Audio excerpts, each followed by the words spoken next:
हुजूर का सगा चचा था। कौन? अबू लहब। उसकी कनीज भागती भागती आई और आके अपने आका अबू लहब से कहने लगी, ओ मेरे आका अबू लहब, तेरे मरहूम भाई हज़रत अब्दुल्ला के यहाँ आमीना की गोद में अल्लाह की रहमत की निशानी अब्दुल्ला का निशान, तेरे मरहूम भाई के यहाँ बेटा हुआ है।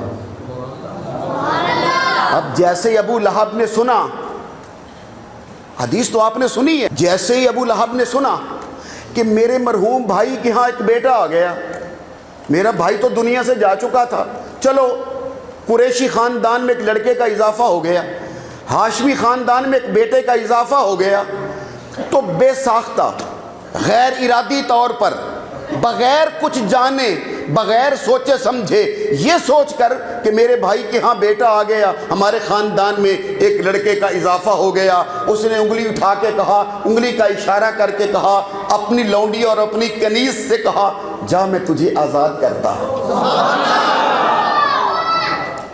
आपने पहले सुनी हुई है, नतीजा भी आप जानते हो क्या था।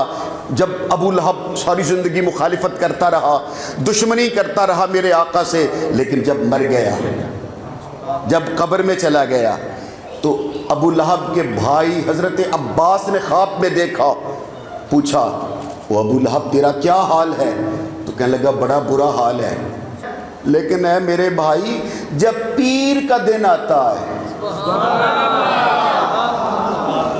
सोमवार का दिन आता है, पीर का दिन आता है, मेरी तरफ देखो, जब पीर का दिन आता है तो जिस उंगली से इशारा करके,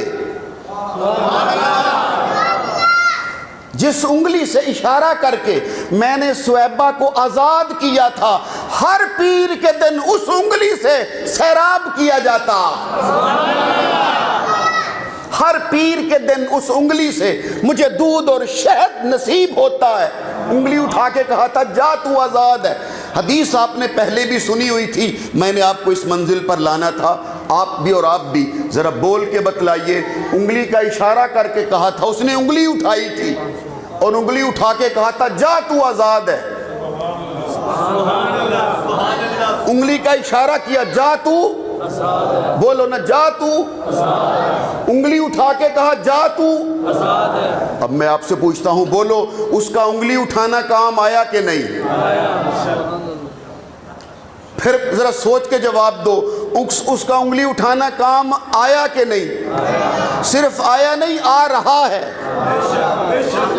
हर पीर के दिन काम आ रहा है। तो क्या ख्याल है, अबू लहब जैसा दुश्मन हुजूर की आमद की खुशी पर उंगली उठाए, उसका उंगली उठाना बेकार नहीं जाता, तेरा हाथ उठाना कैसे बेकार हो सकता है?